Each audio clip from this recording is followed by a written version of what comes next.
bajamos la música, hemos tenido una emergencia en la aeronave, todo el mundo queda en su lugar tranquilamente, lo van a ir a atender.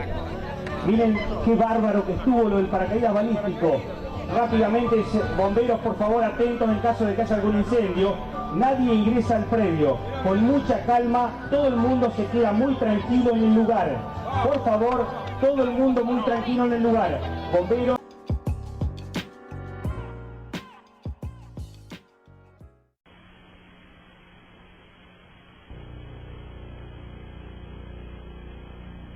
Windows 7 to me, State 5-4.